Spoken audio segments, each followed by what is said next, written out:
Welcome to the Embrace Strength podcast. I'm your host, Ashley Crocker. I am an experienced trainer and active life professional.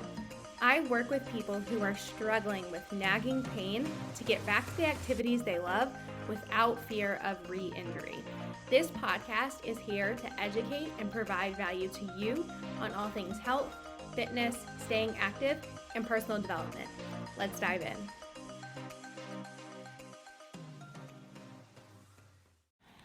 Hello, welcome back to the pod. So today's going to be like super practical and actionable advice. So if you are somebody who is a busy person, you have a busy life, you go to the gym, you want to be efficient with your workouts and get the most out of your workouts, obviously, then this episode is going to be for you. And I'm going to talk about exactly what I would do if I was that busy human that goes to the gym consistently with a goal to implement more mobility into my workouts, all right? And when I say I want to implement more mobility, you're probably someone that's dealing with some sort of nagging tightness, either in your low back or your hips, maybe your calves or your feet are always tight, or your ankles. So you have some sort of nagging ache, tightness. It just feels like with no amount of warming up, does it like feel better, right? Feels good to stretch, but then the tightness is just back, all right? Like that is who I'm speaking to. That's a sign you're going to need some more specific mobility and strength work. But I'm going to share with you like 5 things as a place where you can start, okay? So, number 1, you're going to need to do a joint-by-joint assessment to see what actually needs attention. You cannot just rely on what hurts or what feels tight. I see this mistake all the time with people. Oh, my knee feels tight. I need more knee exercises. Oh, my hip feels tight. I need more hip exercises. Oh, my back is tight. I need back exercises. Okay, that is not the full story of what's going on, because the tightness or discomfort you're experiencing is only a symptom of what's truly going on. More often than not, there's so many other factors involved. So, example, with a knee issue, there's usually something going on above or below the knee as well. So at the foot and ankle or at the hip, that is playing a role in your knee feeling tight or hurting or whatever. Same thing with the back. Oftentimes with the back, the hip is involved, maybe the inner thigh is involved. It's never about one area. So this is why we need to do some sort of assessment so that you can get data on what needs to improve. And if you are someone who's busy, I know you want to not waste any time. This is your shortcut is to actually do an assessment so you can see what you need to work on and where to go from there. So that's number 1. Number 2, I would pick 2 to 3 things out of the assessment results to focus on first. So let's say you're dealing with some back pain or knee pain. You want to pick 2 or 3 things out of the lower body assessments to focus on. Okay, so you're going to pick those things. If more came up, then that is okay, but you really cannot attack everything at once. So we're trying to like prioritize here.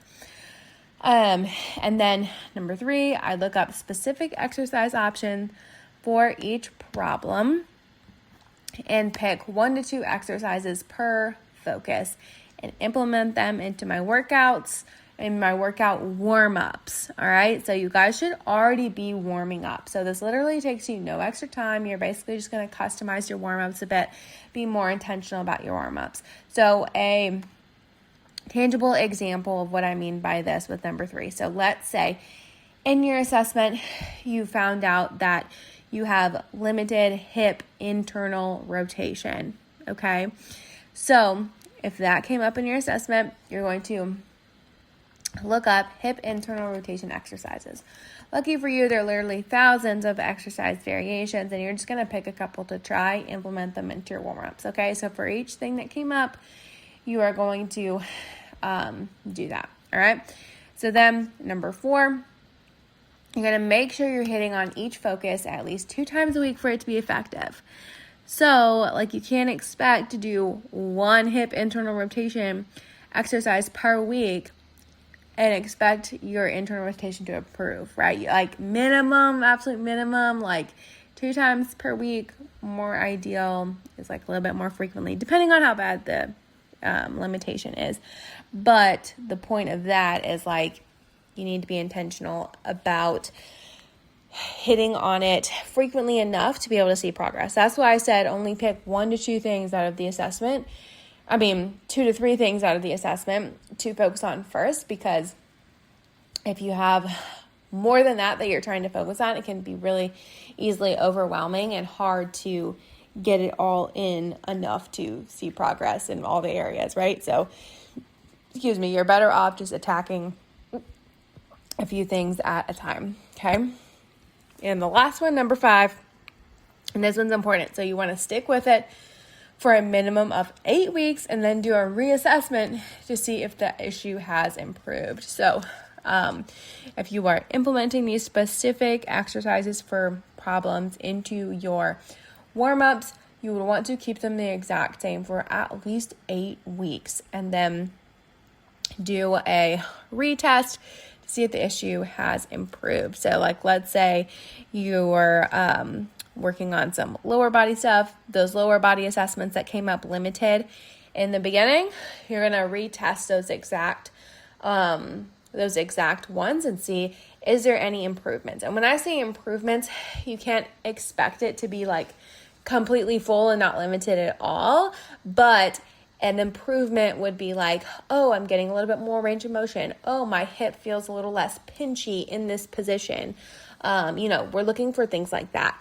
And so just because it might still be limited in that specific test, you can't be disheartened, but you want to look for like, okay, where are there changes? So I didn't include this, but you should be also like recording, like videoing your assessment test so that when you retest, you can look, because oftentimes it is, it's hard to remember, right? So you just want to make sure you have that video proof. And a lot of times when I do this with my clients, I will like screenshot them in certain positions and put it side by side, like our first test and then our retest. And they're often shocked about how much improvement is shown. But if I didn't have that proof, they probably wouldn't know they improved that much, right? So it's like hard data that like, okay, this is working, and we need to keep going with it, or, okay, it hasn't improved at all. What am I missing, right? So anyways, this is like the type of thing that I do with my clients, but I wanted to share it with you because it's something that you can like easily do on your own and implement on your own. If like getting a coach is not in the cards for you right now, and if you're listening to this and you're like, I don't know what assessments to do for my specific problem, I want you to reach out to me and like tell me your problem, and I will send you specific assessments I would recommend based on your problem to help you out. Okay, so please do that. Send me a DM on Instagram. My handle is Coach Ashley127. I'll link it in the podcast along with my email. You can also email me, but just let me know you're a podcast listener and you're having back pain. You want to know what assessments you could do on yourself to start to make improvements. All right.